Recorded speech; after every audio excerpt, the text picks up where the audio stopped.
Hello everyone, I am Meenu और आप मेरे साथ सुन रहे हैं मोहब्बत है बस तुमसे कहानी का एपिसोड नंबर 6।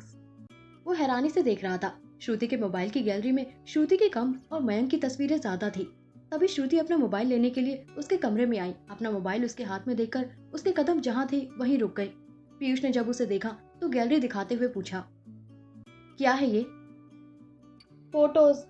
श्रुति ने बोलकर उससे मोबाइल लेना चाहा तो वो उसकी तरफ देखकर बोला, वो मुझे भी दिख रहा है मगर मयंक की फोटोज, वो भी इतनी। श्रुति ने कुछ बोलने के लिए मुंह खोला ही था कि पीयूष वापस बोल पड़ा, मुझे सिर्फ सच सुनना है। अगर तुम्हारे अंदर सच्चाई बताने की हिम्मत है तो बताओ, वरना यहाँ से चली जाओ, मैं मयंक से ही पूछ लूंगा। उसकी बात सुनकर श्रुति घबराहट से बोली, नहीं भाई, उन्हें कुछ मत पूछना, मैं बताती हूँ। मयंक सर को मैं पसंद करती हूँ, वो भी आज से नहीं 11th स्टैंडर्ड से। जब उन्हें पहली बार देखा था उन्होंने आज तक एक नजर भर भी मुझे नहीं देखा, मगर उन्हें जी भरकर देखकर ही मैं खुश हूँ। प्लीज भाई, आप उनसे मत बताना कुछ भी। अगर तू यही चाहती है तो यही सही, नहीं बताऊंगा मैं उसे कुछ। उसके बोलने पर श्रुति उसके गले लग गई। थैंक्स भाई। पीयूष मुस्कुरा दिया और बोला, अब जा आराम कर ले, कल कॉलेज भी जाना है ना। उसकी बात सुनकर श्रुति अपना मोबाइल लेकर चली गई। पीयूष लेटा ही था कि उसकी नजर अपने हाथ पर बंधी पट्टी पर गई।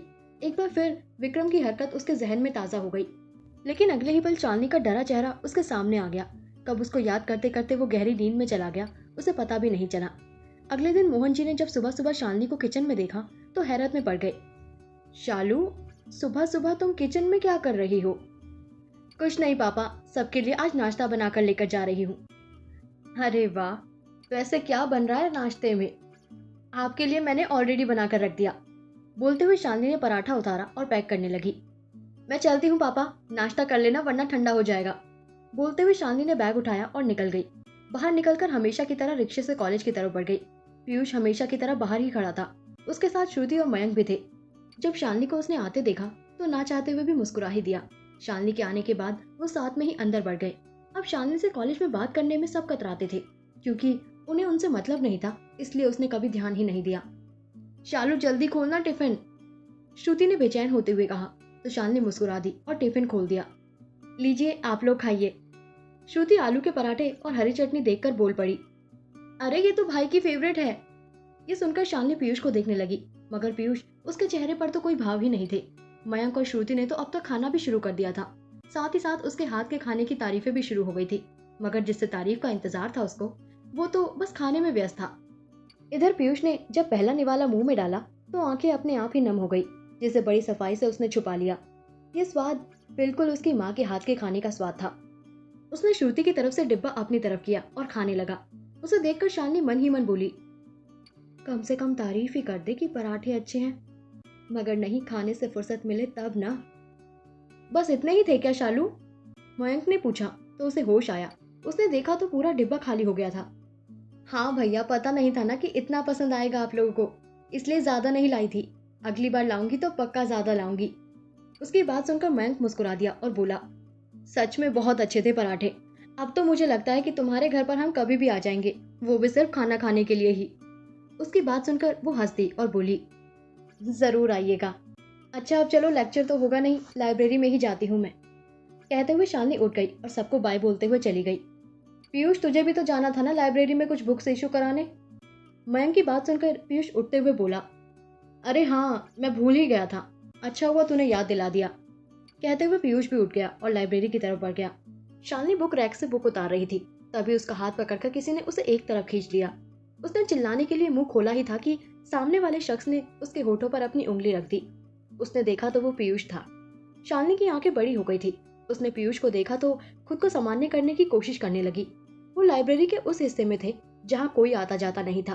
वो पहली बार ये एरिया देख रही थी, लेकिन पीयूष जानता था कि यहाँ सिर्फ एग्जाम के टाइम पर ही लोग आते थे।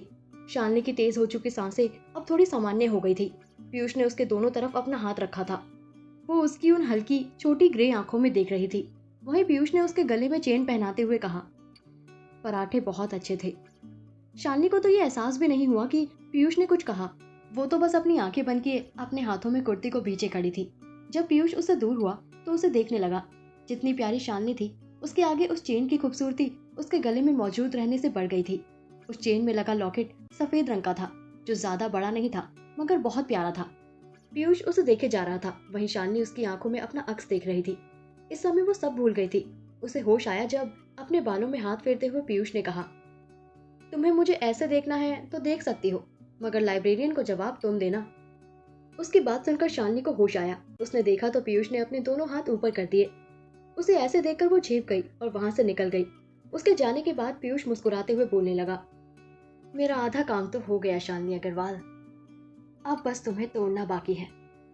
मोहब्बत तो हो गई है तुम्हें मुझसे, वो समा ही क्या होगा जब इसी मोहब्बत के जरिए तुम्हारा दिल टूटेगा। तुम टूटोगी शालिनी अग्रवाल, इस कदर टूटोगी कि फिर जुड़ना चाहोगी, तब भी जुड़ नहीं पाओगी। अपनी कोहनी टेबल पर टिकाए अपने हाथ में चेहरा रखे वो खोई हुई सी बस दूसरे हाथ से बुक के पेज पलट रही थी। उसकी आंखों के सामने बार बार वो पल आ रहा था जब पीयूष उसे चेन पहना रहा था। शालिनी के हाथ खुद ब खुद अपनी गर्दन पर चले गए, जहां अभी भी उसके रोंगटे खड़े थे। पीयूष की उंगलियां उसकी गर्दन को छू गई थी। उसके शरीर में उस वक्त मानो करंट सा लग गया था।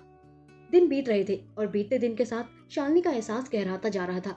वहीं पीयूष को बस सही वक्त का इंतजार था।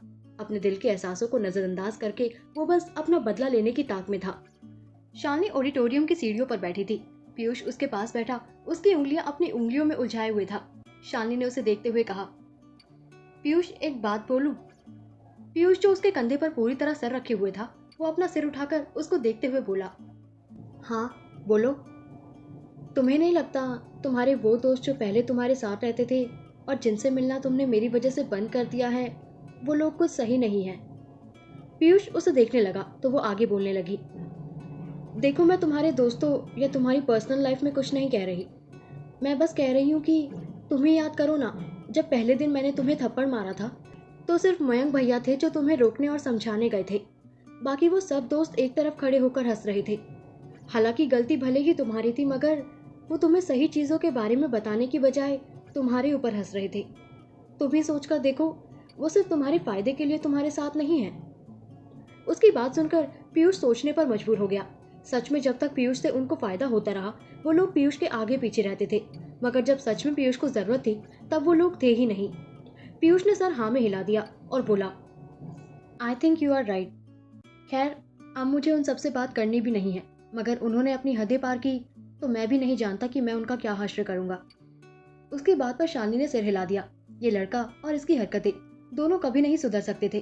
तभी मयंक वहां आया और पीयूष को देखकर वो बोला, पीयूष सुन, फ्रेशर्स पार्टी के बारे में पता चला? Freshers party? वो कब है? पीयूष ने उसकी तरफ देखते हुए पूछा तो वो बोला, कमाल की बात करता है, तेरे होटल में ही पार्टी है और तुझे ही नहीं पता? 2 वीक बाद है पार्टी। हाँ, आज बताया था पार्टी के बारे में, कलर कोड भी है। शालिनी की बात सुनकर पीयूष मुस्कुरा दिया। जिस वक्त का उसको इंतजार था वो वक्त आ चुका था। तभी उसे कुछ याद आया। उसने मयंक की तरफ देखकर बोला, मुझे तुझसे कुछ बहुत जरूरी बात करनी है। क्या बात करनी है पीयूष को मयंक से? क्या करने वाला है पीयूष फ्रेशर्स पार्टी में? क्या चल रहा है पीयूष के दिमाग में? शालिनी को पता चल पाएगी कभी पीयूष की हकीकत? सवाल बहुत सारे हैं और जवाब जानने के लिए सुनते रहे मोहब्बत है बस तुमसे कहानी के आने वाले एपिसोड्स। Thank you.